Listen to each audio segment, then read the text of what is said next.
talking about the Hero Group.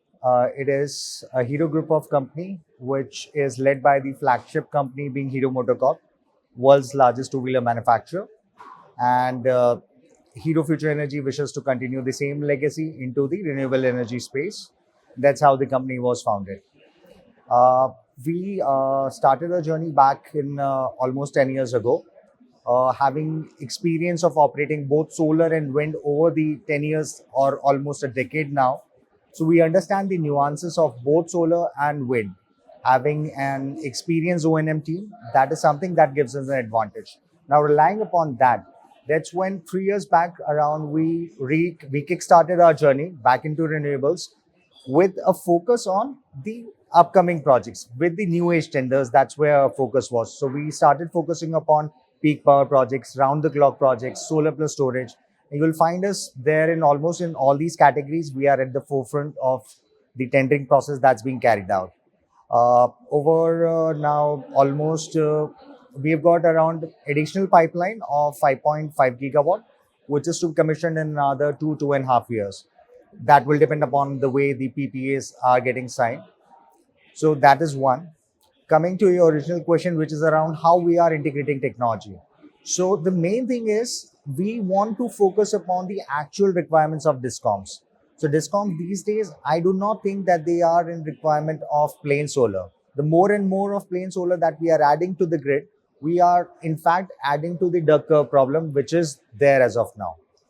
So looking at that, we have started to integrate solar, wind, and storage, obviously in a mix, in a particular combination, which addresses the real issue of the discoms, which is the morning peak hour supply and the evening peak hour supply. So that is where we are focusing upon. Secondly, the other fronts of technology. So what we are trying to do as a group is we are focusing upon integrating artificial intelligence, machine learning, plus the real-time data analytics into our O&M.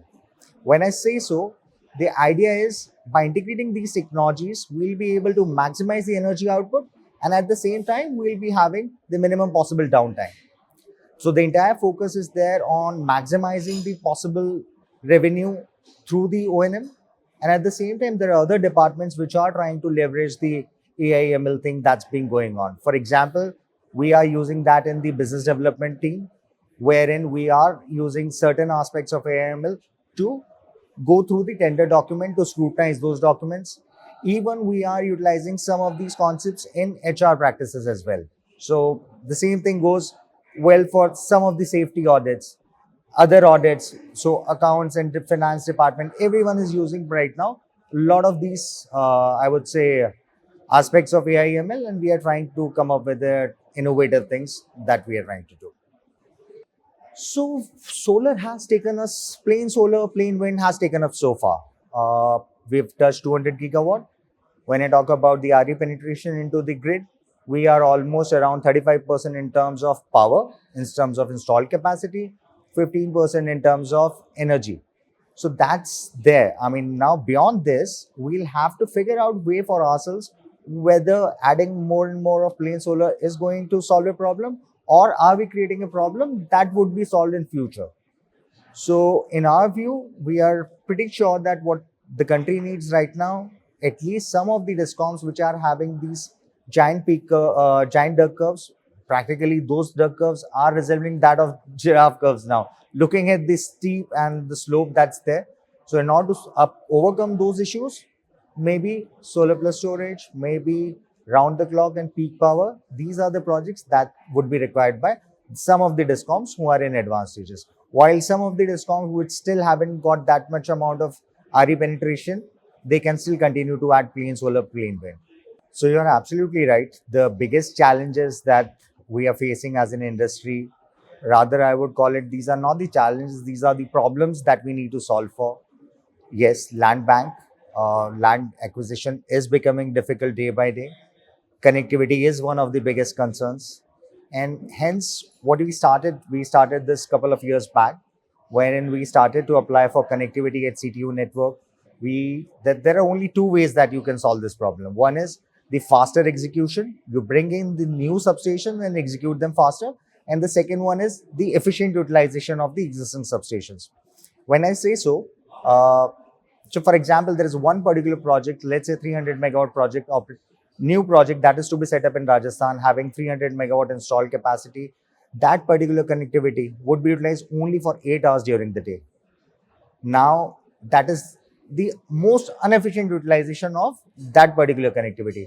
So what we can do now is we can set up multiple projects. There can be sharing of connectivity, there can be sharing of transmission infra between the multiple projects. So your project one, which was the original setup project, that can continue to cater to the 8 hour requirements during the day. Balance of the hours, then multiple projects can come into picture. One can serve 2 hour requirement, the other one can serve 4 hour requirement. All this can happen in tandem.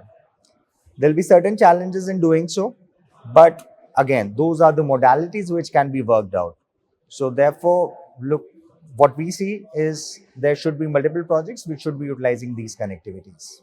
So the real issues are there. I mean, few days back we had seen the frequency that dipped below the desired threshold level. Those issues are being faced. One fundamental thing that can be done is, as I mentioned, better and efficient utilization of infra. At the same time, what can be done is your batteries, your in a overall BSS system, it can be used for multiple purposes. There are various services that these BSS offers, while we are using that only for one application, which is peak energy shift. You can use them for a whole set of arrays of overall services that can be extracted out of this BSS.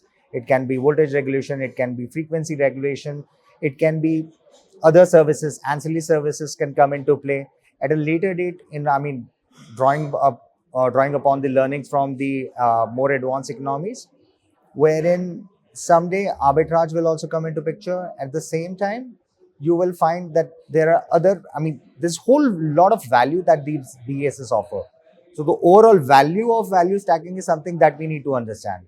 And the important aspect would be we should be able to monetize these aspects. That is when we will be able to draw the real benefit would be passed on to discoms and to the end consumer.